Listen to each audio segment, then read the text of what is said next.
Saki, the master of mischief. Hector Hugh Monroe, the guy we know as Saki, was a super storyteller. He was known for his clever and sometimes creepy stories. His stories were like traps, pulling you in with fun and jokes. Then bam, a surprise ending. The Open Window is a perfect example of Saki's style, a mix of funny, scary, and making fun of society. A man in need of tranquility. We meet Frampton Nuttall, a nervous guy who's easily spooked. He wants some peace and quiet in the country. Frampton is anxious. His doctors told him to relax, no stress allowed. He goes somewhere new, hoping to chill out. He has letters to help him meet people. The Sappleton Residence, a house of mystery. Frampton arrives at Mrs. Sappleton's house for a visit, but Mrs. Sappleton isn't ready yet. Her niece Vera greets him. Vera is a confident and imaginative 15-year-old. She's a good storyteller, a little too good, especially for poor Mr. Nuttall. Vera's Tale, a tragedy in 3 parts. Vera sees how nervous Frampton is. She tells him a sad story. She points to an open window. She says it's kept open to remember a tragedy. 3 years ago, her aunt's husband and brothers went hunting, she says. They left through that window. They never came back. The bog swallowed them up, she claims. Vera adds creepy details about how her aunt still waits for them. She says Mrs. Sappleton sets an extra place at dinner every night, lost in her dream. Mrs. Sappleton comes in, happy as can be, not knowing she's scared Frampton. She's sorry she's late and starts talking about the open window. She's waiting for her husband and brothers to come back from hunting. Her words, though totally normal, freak Frampton out. He believes Vera's story and feels bad for Mrs. Sappleton. The return fact meets fiction. It's getting dark and chilly, and 3 men appear in the distance. Muddy and tired, they walk to the house. It's Mrs. Sappleton's husband and brothers. They're back from hunting. Frampton is terrified. He thinks they're ghosts. He freaks out, grabs his stuff, and runs away. The revelation. A cruel prank unveiled. Mrs. Sappleton is confused. Why did Frampton run? Vera calmly says Frampton is afraid of dogs. She makes up a story about him being chased into a graveyard in India and sleeping in a freshly dug grave. The men laugh. We now know the truth. Vera made the whole thing up. It was a mean joke on poor Mr. Nuttall. Deception and doubt. The importance of critical thinking. The open window reminds us that things aren't always what they seem. Saki uses Vera's story to show how dangerous it is to believe everything you hear. Frampton's anxiety and willingness to believe make him an easy target for Vera's trick. The open window, a reminder to question everything. The open window represents being vulnerable and facing the unknown. It shows the danger of believing things without asking questions. Saki wants us to think critically, question what we believe, and be careful of people who lie for fun.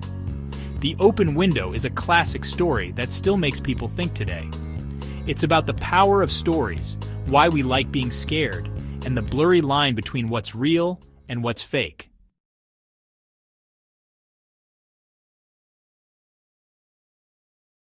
कहानी the open window Hector Hugh Munro द्वारा लिखी गई थी, जिन्हें उनके उपनाम साकी के नाम से बेहतर जाना जाता है।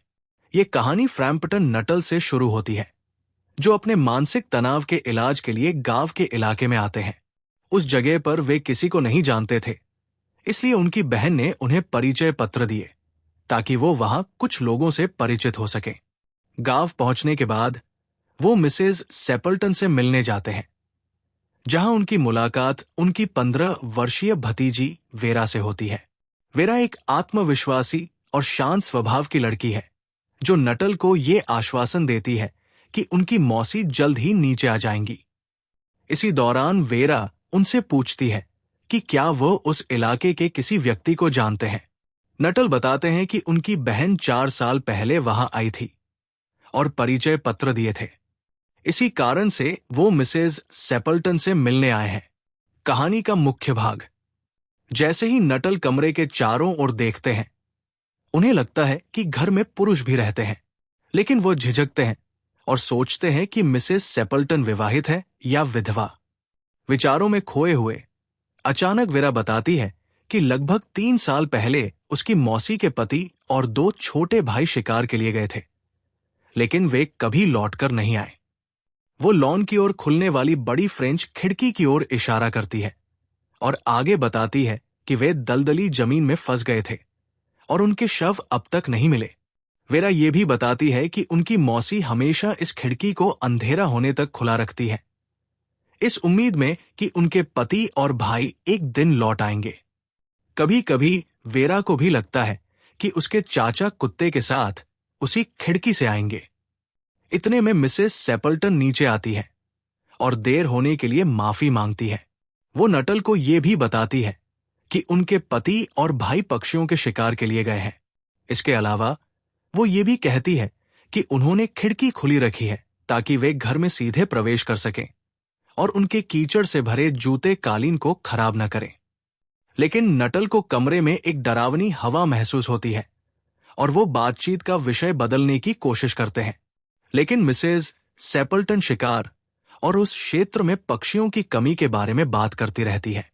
थोड़ी देर बाद फ्रैम्पटन देखते हैं कि वो बात करते हुए खिड़की की ओर देख रही है और उनकी बातों पर ध्यान नहीं दे रही है। अचानक वो कहती है कि शिकार से पुरुष लौट आए हैं और वे चाय के लिए ठीक समय पर हैं। ये सुनकर नटल और अधिक डर जाते हैं और भय से कांपने लगते हैं। वो वेरा की ओर सांत्वना के लिए देखते हैं, लेकिन वो भी खिड़की की ओर देख रही होती है। उसकी आंखों में भय का भाव झलक रहा होता है। नटल असहज महसूस करने लगते हैं और अचानक देखते हैं कि 3 व्यक्ति अपनी बाहों में बंदूक के लिए लॉन से खिड़की की ओर बढ़ रहे हैं। उनके साथ एक थका हुआ भूरा स्पैनियल कुत्ता भी है।